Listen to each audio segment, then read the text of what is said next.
Hi, my name's Doofy Doo. You might remember me from such talkthroughs as Brokeback Thundercats, The Unwrapping of Mumra, and Vag Thunder 3, The Queefening. When we last left Shiren, he was following the stalactite brick road to fulfill his destiny as the Chosen One and release the Golden Chicken. Or maybe not. We shall find out. Single rainbow all the way! Let's go into this mysterious cavern. Well, Pants Weasel was right. There's no monster in here. It's completely— What the six-breasted, ketchup-armed, three-eyed, chicken-legged name of Jehoshaphat is that? Oh, that's the boss of the game. True story, the first time I came to this level, I had an armor ward plus 30, which is stronger than an iron shield. And a katana plus 30, I had like 4 Cairo jars, and I still died. Oh, and I had a mammal meat. And I found a way to die because I was a newbie. But the easiest way to beat this boss is just to throw some monster meat at it, mammal meat if you have it, and turn it into a mammal and then kill it. But that's pretty boring. That'll be my backup plan, my little twisty handy meat. I am just gonna paralyze it and temporarily walk away. The most dangerous enemy on this floor is actually the skull wraith here. I think I'm gonna use the staff I've been using this entire run. I can't seem to remember the name. Oh, you just turned your best friend into a piece of meat. How does that feel? That's gonna haunt you for the rest of your unlife. I'll go ahead and slow down this second wraith if I can find my staff of sloth. There it is.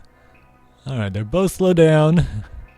Still not a super safe situation, so I'm gonna try to get on the other side of this one, so at least they can't hit me at the same time.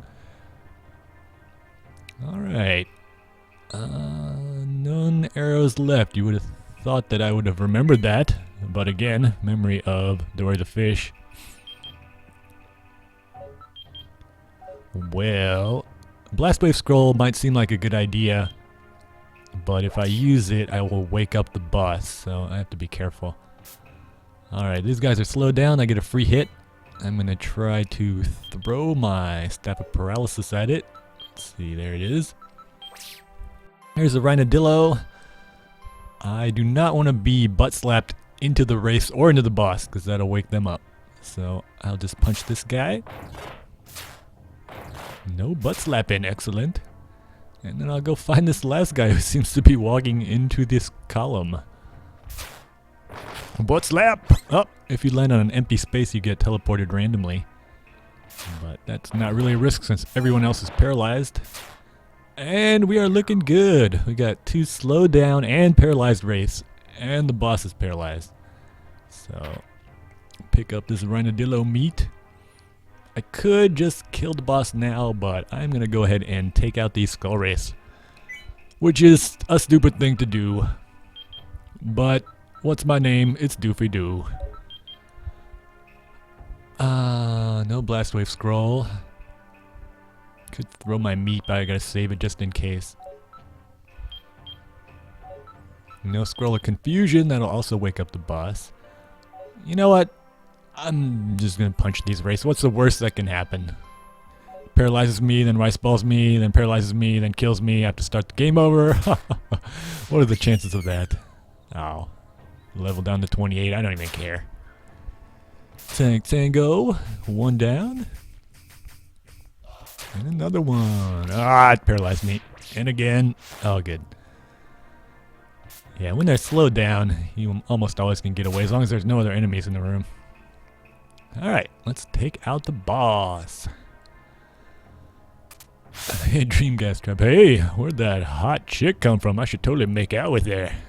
Oh, wait, no. Keep it together, Doofy. I guess I will finish this game the way it has gone the entire time and slow down the tainted insect. I'm gonna punch my way to victory. Punch it in its weird insectoid nipples. This is gonna be a lot of punching, but the tainted insect has a ton of HP. It does a lot of damage, but it doesn't have any special abilities, and all of your items work on it. So once you realize that, it's not really that threatening.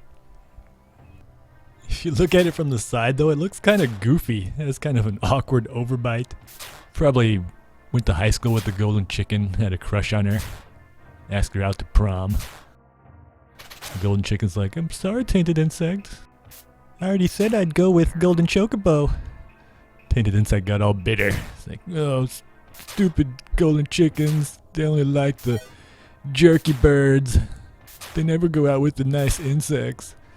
All his friends are like, dude, don't say that. Don't judge all birds based on one golden chicken.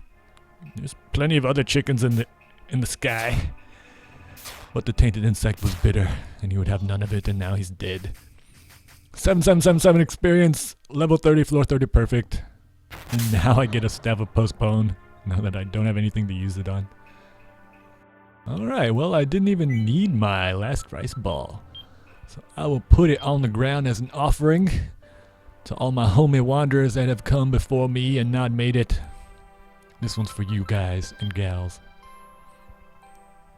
And let us go on. And here we are. What is this mysterious golden webbed item? I just slice it open with my bare hand like a boss. Could it be? Is it? Yes, it is! The glorious six-tailed golden chicken with MC Hammer pants on. Hey, baby. Are you, what do you want me to, are you talking to me? Really? Alright, time to mount the golden chicken. Shiren, are you? Don't do it, Shiren, no! I think he's gonna, yeah. He is, he's having sex with the golden chicken.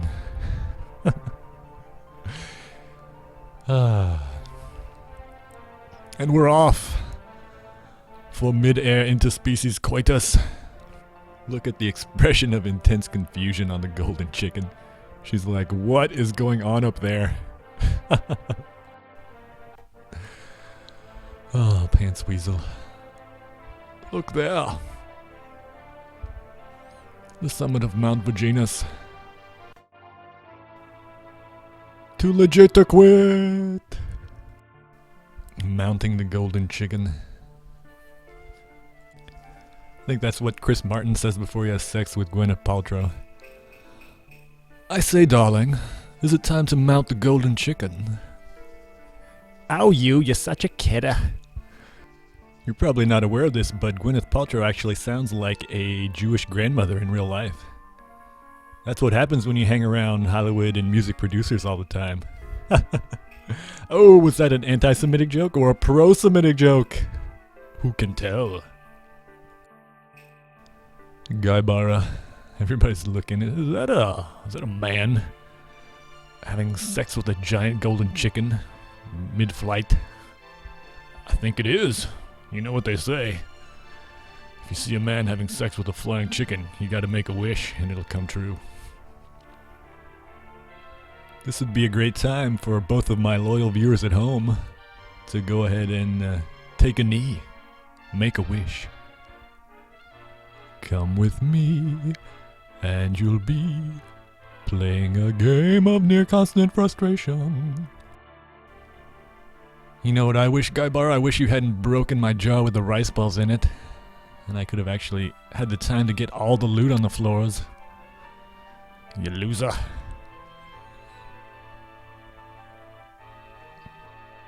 What the fudge popsicles was that, Grandpa? Seeing a golden chicken is pretty cool, but I would be more concerned about the speed of those clouds. It's like they're in the middle of a hurricane.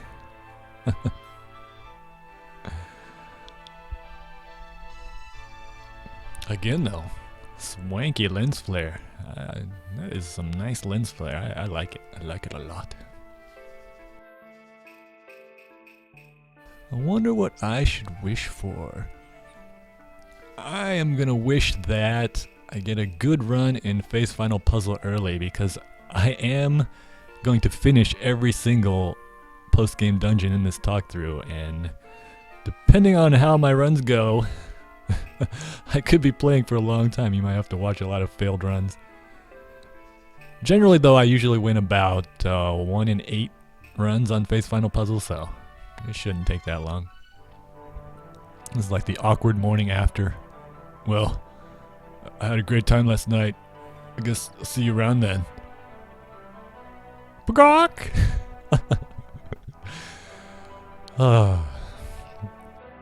You never forget your first ride on the golden chicken. It's so beautiful. I'm being silly, but that really is pretty. I mean, they took their time with backgrounds back in the day on games. Nowadays, they just kind of slap something together. I'm turning into a crotchety old man. In my day. And we have reached the final scene, the credit roll, as I walk away, majestically, Pants Weasel at my side, in the shadow of Mount Virginus. I know, Rockman did it first, but still, pretty epic. Well, if you had the patience to watch all of this talk through so far, I thank you. If this looks like a game that you might enjoy, I would encourage you to go to your local GameStoppery, or Amazon, or eBay, and pick up a used copy. You can get one for $12. And since it is a DS game, you can use a DS Fat, a DS Lite, a DSi, a DSi XL, 3DS, a 3DS XL, a 2DS. I'm pretty sure you can find one of those systems somewhere. It really is a game that almost never gets old because the levels are randomly generated and the items are different every time. You always run into some kind of situation that's just crazy. And getting out of crazy situations is fun in this game, and even dying, once you get used to the idea of losing all your stuff, is fun, because sometimes you die in the most bizarre ways. Which is true of all roguelikes, of course. And in these next few episodes, I am going to be dying, because the levels are going to get harder. If you watch this talk through, and you decide that Shiren doesn't really look like your cup of tea, that's cool too. Not everybody likes roguelikes, but I have to say that out of all roguelikes, Shiren is the most accessible. It's turn-based. If you can push a button, you can play Shiren the Wanderer. Graphically, it's, believe it or not, much more impressive than a lot of the classic PC roguelikes. And it has personality, you know? The monsters are kind of cute, they're original. It's pretty easy to pick up and play, and it makes a perfect portable game, in my opinion. I'd like to thank Chunsoft especially for making this awesome game and then bringing it back. This series is a minor hit in Japan. There are a couple sequels that are only released in Japan. The Wii game was released in the US, but it's not quite as good as this game.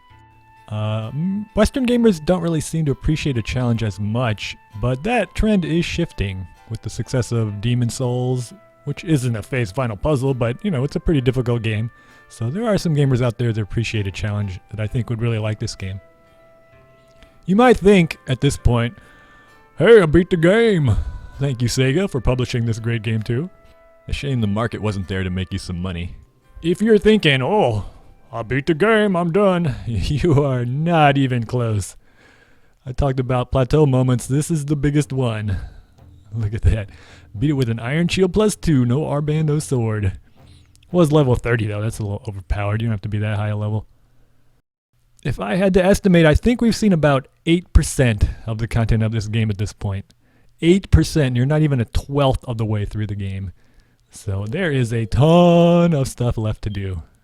And it just gets better and better from here on. Alright, back in this radio room with no view. This is the inn you wake up in when you die. Usually you have no stuff, but since I beat the game I get to keep all my stuff. Hey, an old woman. Hey, woman, I just had sex with the golden chicken. You want some sloppy seconds? Oh, I came on the golden condor, all right. Let's see here. We got a couple of bottles of wine here. A nice old futon. Yeah, we're good to go. How about it, old woman? She seems excited. All right, me and this old woman are going to enjoy some quality time. But I'll see you next episode on Shiren the Wanderer when the real adventuring begins. Well, I went down in the dungeon to play, studying about that roguelike way, and when I used the staff of sloth, a gold bird showed me the way. Oh, Shiren, let's go down. Let's go down, don't you want to go down?